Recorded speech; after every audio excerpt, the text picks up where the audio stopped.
Today's lecture 3 of Basic Electronics is Elements of Communication Systems Part 2. Let's begin with today's lecture. This lecture is the Part 2 of our Elements of Communication Systems. That is, today we will know about basic terminology used in electronic communication systems. Okay. The first terminology we should know is that signal. Information converted into electrical form and suitable for transmission is called a signal.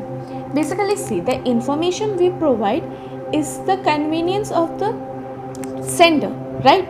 But the electronic machines can't understand our languages, so they need to be changed into their form of signals or translated into their languages.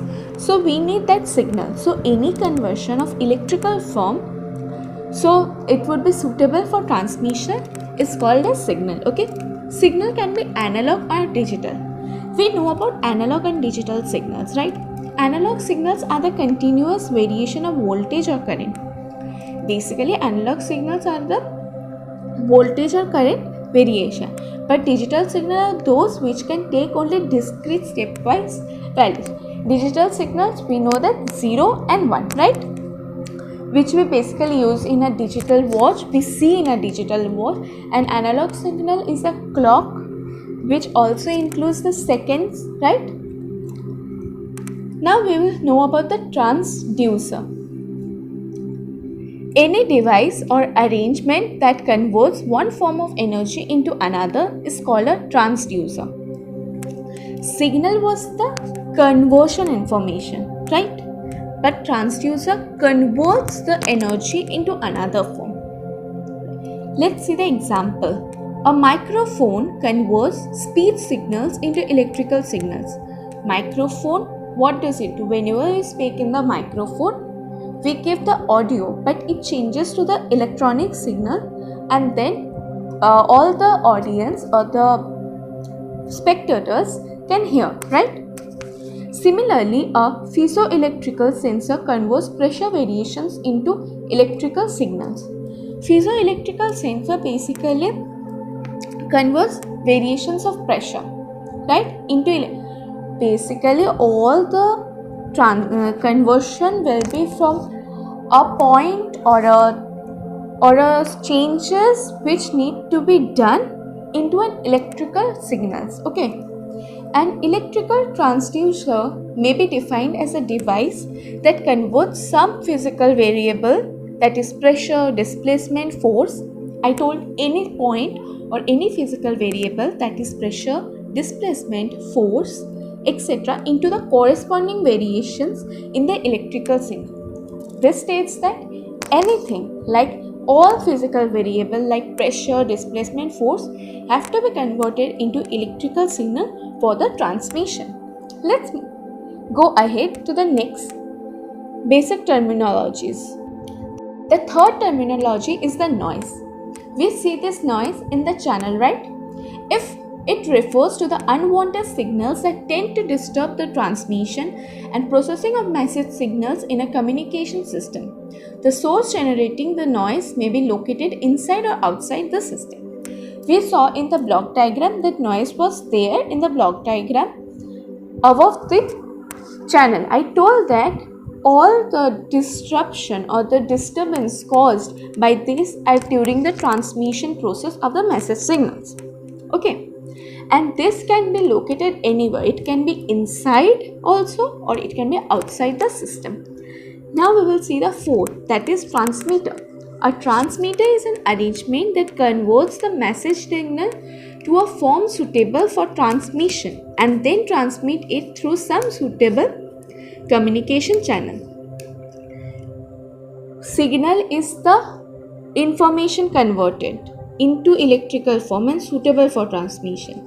Transducer converts, and transmitter also converts, but it converts the message signal to a form suitable for transmission.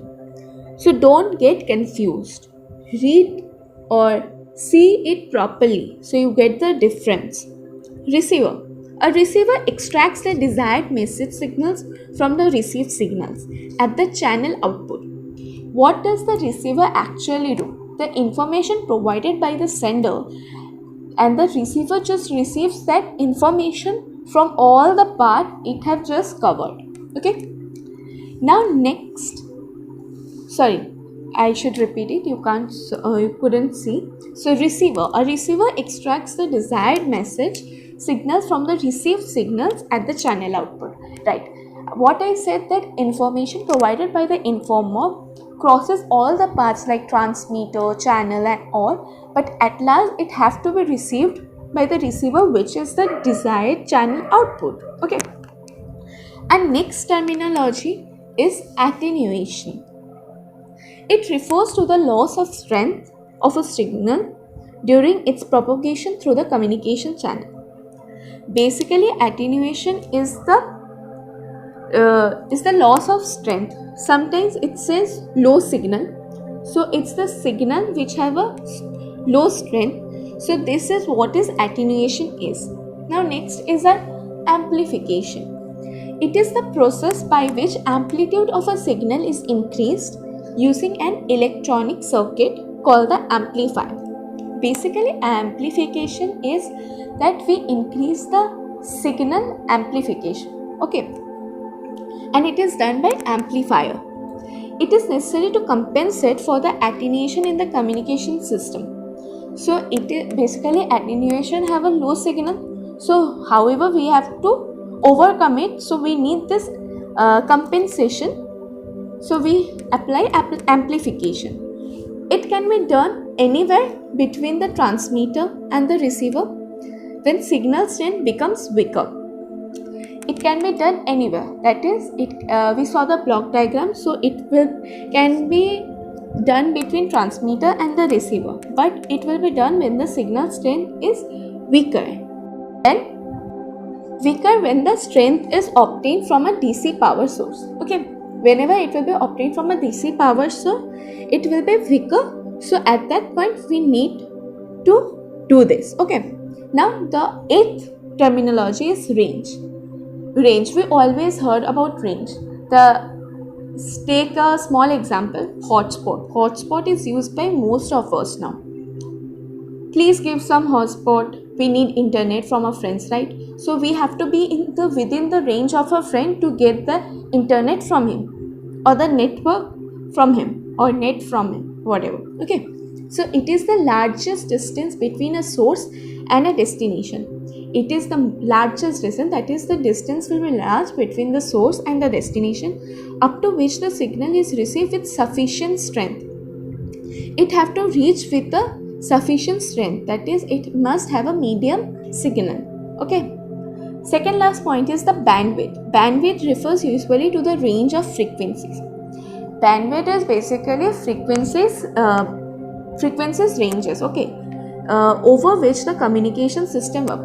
And bandwidth basically works for the communication system, and these are the ranges of frequencies. Baseband.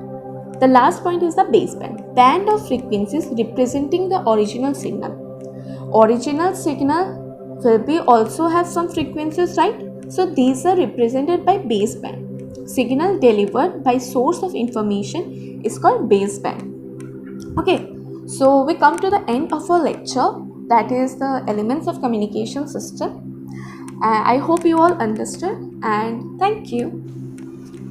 Now it's the code time. Just because my path is different doesn't mean I'm lost. I think all of you understood today's lecture, and thank you for watching. Wow, that's impressive! You have completed a magic today. For more videos, subscribe. Join our Facebook group and Instagram page for group discussion and live Magus videos for exam preparation in an hour. We start a class-like community for students to learn from a friend in a simple way and support them in their own languages. If you are willing to be that one friend who saves us at the exam night preparation, then please join us by visiting classfly.in.